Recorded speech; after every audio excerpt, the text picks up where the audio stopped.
Jam kedua segera dimulai. Assalamualaikum. Waalaikumsalam warahmatullahi wabarakatuh. Selamat pagi anak-anak. Pagi, Pak. Oke, pada pertemuan kali ini yaitu dalam pelajaran sejarah kebudayaan Islam. Sebelumnya Bapak akan mengabsen dulu sebelum kita mulai pelajaran.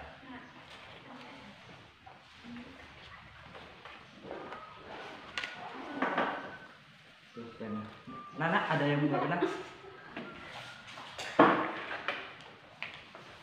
Oke. Ada Ulul Azmi? Hadir. Hadir, Pak. Violeta Erlanda? Hadir, Pak. Indah? Hadir, Pak. Rafika? Hadir, Pak. Fajar Taufik? Ada, Pak. Wahid Mustafa? Hadir, Pak. Ada yang belum dipanggil? Oh, siapa nak? Rahma, Bapak. Oh ya, Rahma Fajrana? Ada, Pak. Oke, siap. Ada yang tidak masuk? Ada, Pak. Siapa? Abdullah. Oh ya, keterangannya apa? Sakit, Pak. Sakit? Ya. Oh, ya, Sama siap. Susi, Pak. Ngano, Susi sama Dimas, Pak. Oh ya, nanti tolong dikabarin ya. Sama orang tuanya dia nggak berangkat. Ya, baik. Untuk pertemuan selanjutnya tolong dikabarin suruh berangkat ya. Iya, Pak. Oke.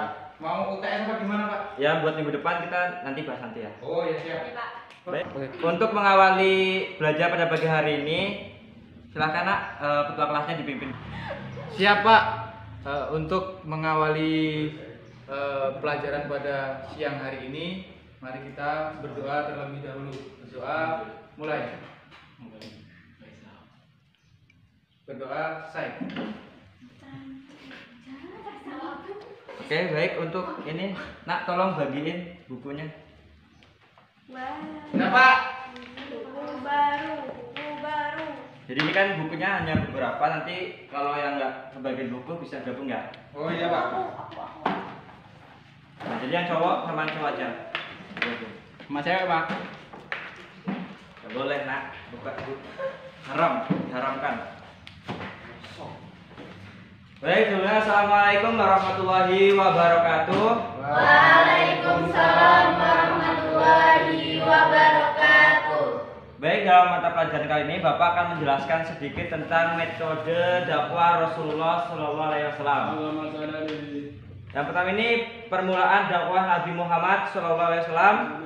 Nabi Muhammad diangkat sebagai Nabi dan Rasul pada tanggal 17 Ramadan, tepatnya 13 tahun sebelum Hijriah.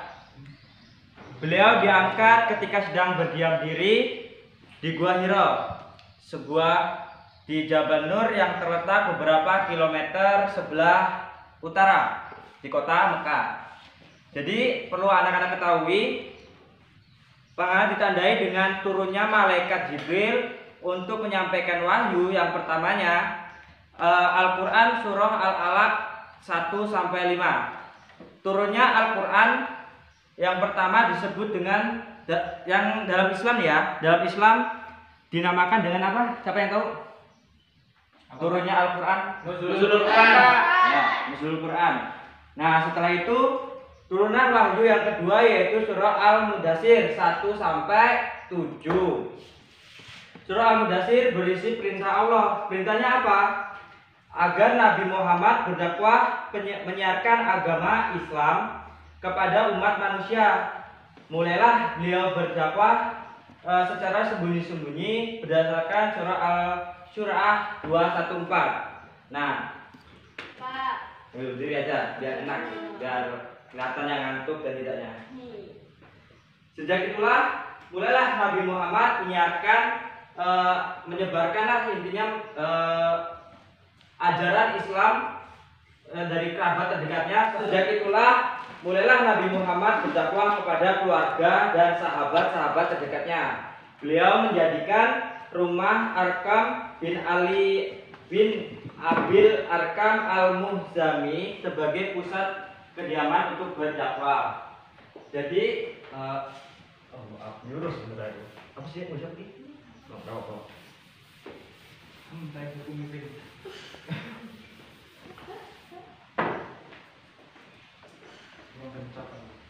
Jadi pada periode awal ini kerabat Nabi menerima dakwahnya antara lain istrinya. Yang pertama mendapatkan dakwah Rasulullah SAW yaitu istrinya. Siapa nama istrinya Nabi Muhammad? Khadijah. Istrinya banyak, Pak. Salah satunya saja. Salah satunya Siti Khadijah. Ya, Khadijah. Beliaulah sebagai wanita pertama yang diajaknya masuk ke Islam, gitu. Budaknya Said bin Hars sebagai orang pertama yang masuk Islam dari hamba sahaya. Nah, dan sahabatnya Abu Bakar As-Siddiq sebagai orang pertama yang masuk Islam dari kaum laki-laki. Jadi perlu anak-anak ketahui dalam pelajaran sejarah kebudayaan Islam ini, selain itu pemulaan dakwah Nabi, ada dua paman Nabi Muhammad yang menolak dakwahnya Nabi Muhammad sendiri, yaitu Abu Thalib dan Abu Bakar. Keduanya tidak mau melepas agamanya, yaitu agama dari nenek moyangnya itu. Ya. Sampai meninggal dunia pun beliau tidak mau melepaskan agama dari nenek moyangnya. Nah, perlu anak-anak ketahui juga, mereka keduanya memiliki sikap yang saling berbeda, yaitu yang satunya memiliki sifat bahwasanya Nabi Muhammad itu harus menyiarkan agama Islam, dan yang satunya lagi memiliki sifat buruknya, yaitu bahwa Nabi Muhammad dilarang untuk menyebarkan agama Islamnya. Nah, bahkan Abu Thalib membiarkan Nabi Muhammad SAW menyebarkan dakwahnya, bahkan melindunginya dari gangguan para kaum Quraisy. Nah, sedangkan Abu Lahab tersendiri sangat menentang. Jadi Abu Lahab ini menentang Nabi untuk tidak menyebarkan agama Islam. Selama 3 tahun, perlu anak-anak ketahui, Nabi Muhammad berdakwah secara sembunyi-sembunyi. Kemudian turunlah surah Al-Hajj 94 yang memerintahkan berdakwalah secara terang-terangan. Ngantuk ini. Ya, Pak, ngantuk, Pak. Ya, nanti istirahat ya. Ya, nah. Bentar lagi waktu udah mulai habis juga. Jadi Bapak lanjut ya. Ya, Pak. Silakan. Nabi Muhammad SAW berdakwah secara terang-terangan ke seluruh lapisan masyarakat, baik golongan bangsawan maupun budak, yang dilakukan pertama kali di bukit apa, siapa yang tahu? Bukit Safa. Ya, Pak. Jabal Rahmah, Pak. Nah, Safa mana, Pak? ya, Oh, benar ada. Nah, ketika itulah pamannya Abu Lahab sangat menentang keras dakwah Nabi. Peristiwa tersebut diabadikan dalam surah, nggak tahu surah apa? Ya. Al-Lahab, Pak. Ya, Al-Lahab. Nah, berarti nggak ngantuk. Bapak ini ngetes aja. Nah. Iya, Pak.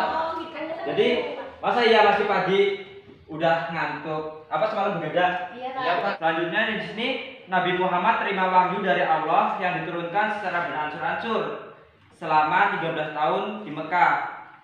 Nabi Muhammad menerima 4.726 ayat yang meliputi 89 surat.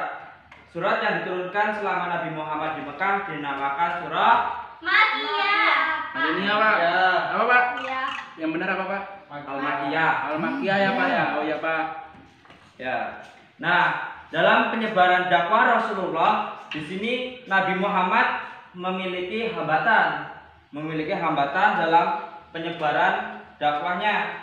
Ketika Rasulullah mulai melancarkan kegiatan dakwah secara terang-terangan di tengah-tengah tempat kaum kafir Quraisy, dia mengajak mereka untuk masuk Islam. Bahkan beliau mengatakan dia mengajak para kaum kafir Quraisy untuk sholat di sisi Mekah. Nah, orang-orang kafir Quraisy tidak suka dengan ajaran Islam, semakin membenci ajaran Islam itu tersendiri. Nah, tapi Nabi Muhammad enggak kehabisan pikir. Dalam itulah Nabi Muhammad berpikir bahwasanya kaum kafir Quraisy menghambat dan menghalangi dakwah Rasulullah karena apa? Karena di sini Rasulullah melalui berbagai cara, di antara maksudnya kaum kafir Quraisy menghambat Rasulullah untuk menyebarkan ini banyak caranya. Yang pertama di sini Nabi Muhammad dihina, diancam, disiksa. Tapi dengan kegigihan Nabi Muhammad dan keyakinan Nabi Muhammad tetap menjalankan dakwahnya di mana? Di Mekah, ya di Mekah.